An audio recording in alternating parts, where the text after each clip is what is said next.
नमस्कार मित्रांनो, मी राजू बेंद्रे. मित्रांनो, PM किसान सन्मान निधी योजनेच्या लाभार्थ्यांसाठी हा व्हिडिओ महत्त्वाचा असणार आहे. कारण काही दिवसातच PM किसान योजनेची 19वा हप्ता जमा होणार आहे केंद्र सरकारच्या माध्यमातून.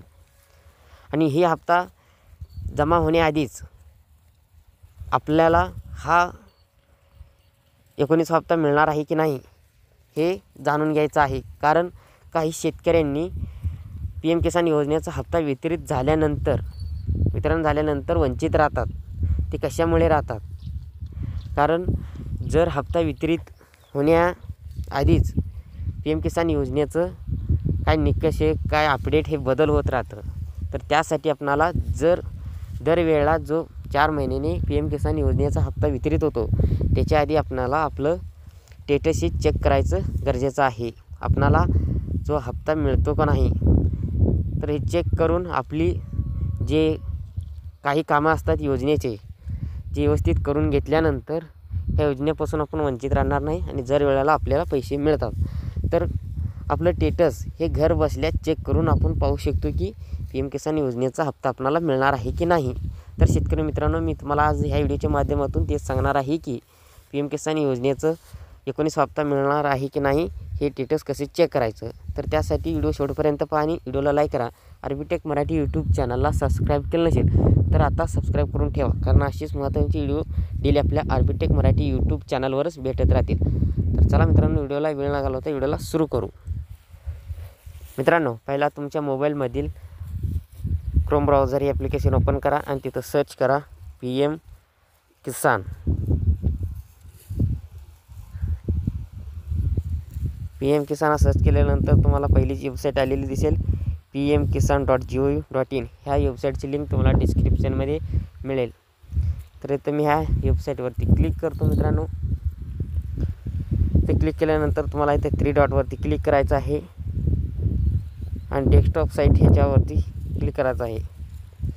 पाहता हा डेस्कटॉप साईट मोड ओपन झालेला आहे आणि तुम्हाला इथं नो युअर स्टेटस हे न्यू ॲक्शन दिसत असेल ह्याच्यावरती क्लिक करायचं आहे.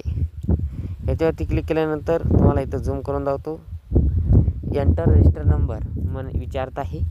जर तुम्हाला रजिस्टर नंबर टाकायचा आहे,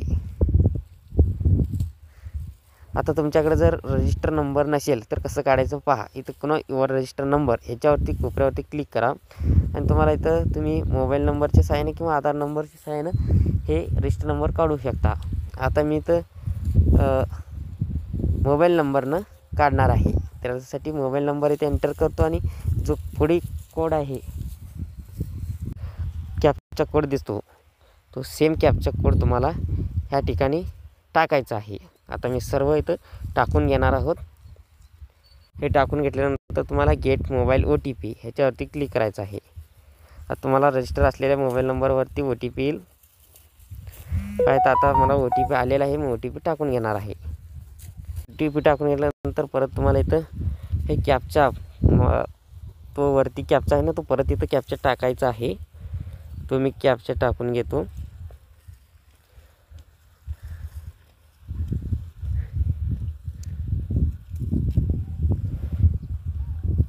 कॅप्चा टाकून घेतल्यानंतर गेट डिटेल्स ह्याच्यावरती क्लिक करायचं आहे.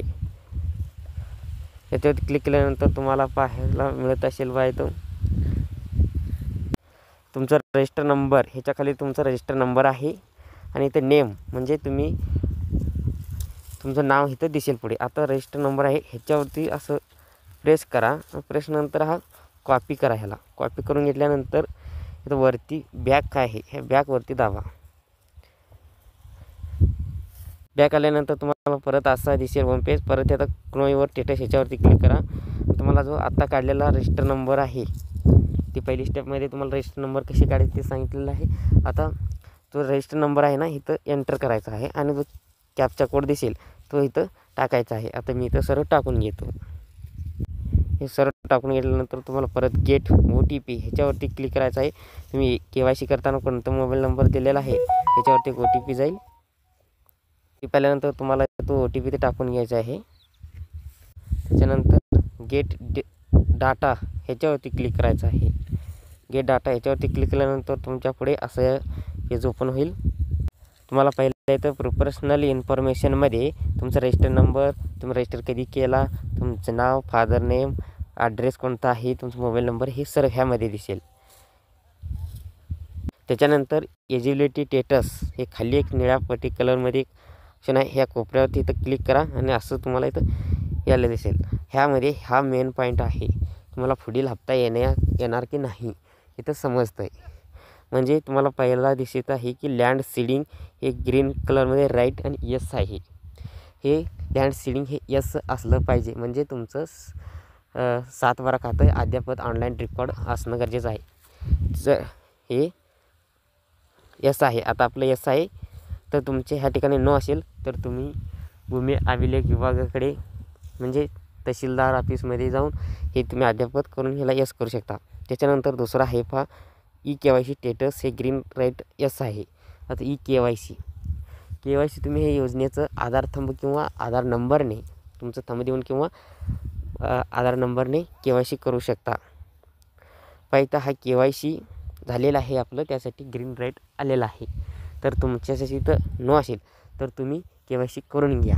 मोबाईलमध्ये सुद्धा KYC होतो आणि ह्या वेबसाईटवरूनच. तुम्हाला जर KYC करता येत नसेल, आधार कार्ड मोबाईल नंबर लिंक असणं गरजेचं आहे. नसेल तर तुम्ही CSC सेंटरकडे जाऊन करून घेऊ शकता थंब देऊन. त्याच्यानंतर आधार बँक अकाउंट सीडिंग स्टेटस हे ग्रीन यस आहे. आता म्हणजे बँक खात्याला आपलं आधार कार्ड DBT प्रमाणे लिंक आहे, त्यासाठी आपलं यस आलेलं आहे. जर तुमचं इथं नो आले असेल तर तुम्हाला तुमच्या बँक खात्याला आधार कार्ड हे DBT प्रमाणे लिंक नाही, त्यासाठी हा नो आलेला आहे. प्रत्येक वेळी हा चेक करायचं गरजेचं आहे. जर इथं नो आलेला असेल तर तुम्हाला तुमच्या बँक खात्यात अजून भरपूर दिवस टाईम आहे. तुमच्या आता जी बँक आहे, तुम्हाला आता पुढील कोणत्या बँकेमध्ये पैसे जमा करून घ्यायचं आहे, त्या बँकेला जाऊन आधार कार्ड लिंक करा. ऑटोमॅटिकली इथं यस होऊन जाईल आणि ते पुढील येणारा हप्ता तुमच्या बँक खात्यामध्ये जमा होणार आहे.